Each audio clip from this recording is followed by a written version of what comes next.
থানার ভিতরে ছিল প্রায় 200-র উপরে। 200-র উপরে আমরা যখন বাইরে ছিলাম, বাইরে আন্দোলনে ছিলাম, তখন দেখলাম যে ছাদের উপরেও যে যাত্রাবাড়ি থানাটা আছে, থানার উপরে ছাদেও দেখলাম ওনারা পিস্তল নিয়ে ঘোরাঘুরি করতেছে প্রায় 20-30 জনের মতন। তারপরে প্রতি তালায় দেখলাম। তারপরে থানার নিচে দেখলাম, থানার নিচে আমি যখন এই যে যাত্রাবাড়ি ফ্লাইওভারের নিচে যে একটা উঁচা জায়গা আছে, উঁচা জায়গায় যখন দাঁড়ায় দেখলাম যে ভিতরে অনেক পুলিশ, প্রায় 200-র মতন হবে। এরা মানে প্রস্তুতি নিতেছে এরকম একটা ভাব দেখলাম আর কি। যখন দেখলাম এর কিছুক্ষণ পর দেখলাম ফায়ার করছে, মানে প্লাস্টিকের টিন আছে, টিনের ভিতরে ফায়ার করছে, দেখলাম নগদ আগুন জ্বলছে। ওই আগুন জ্বলার পর দেখলাম আমাদের উপর ফায়ার করছে। ফায়ার করার পর দেখলাম বিকট আওয়াজ, মানুষ তখন আতঙ্কিত হয়ে ওই সময় থেকে দৌড়াদৌড়ি শুরু হয়েছে।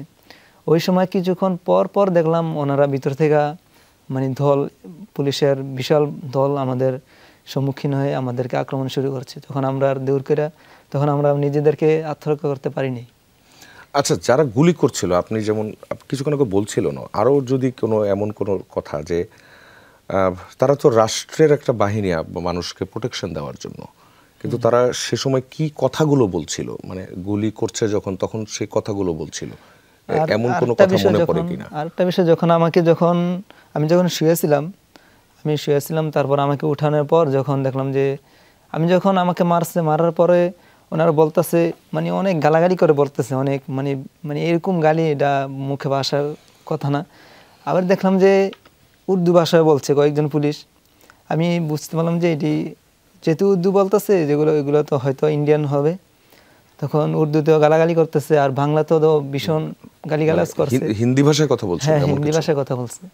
হিন্দি ভাষায় অনেক গালি দিচ্ছে আমাকে। গালি দিয়ে বলতেছে, দেশ স্বাধীন করার জন্য আসছিলি, এখন নিয়ে দেশ স্বাধীন কর। আমাকে মেরে আর এগুলো বলতেছে, অনেক এমনি এরকম মারতেছে আর এগুলো বলতেছে। আর উর্দুতেও বলছে। বলার পর যখন আমাকে এরকম ভাবে মারার পরে তখন আমাকে ওই যে বললাম যে আমাকে যে পানি দিছে উনি উঠে আমাকে ছেড়ে দিছে।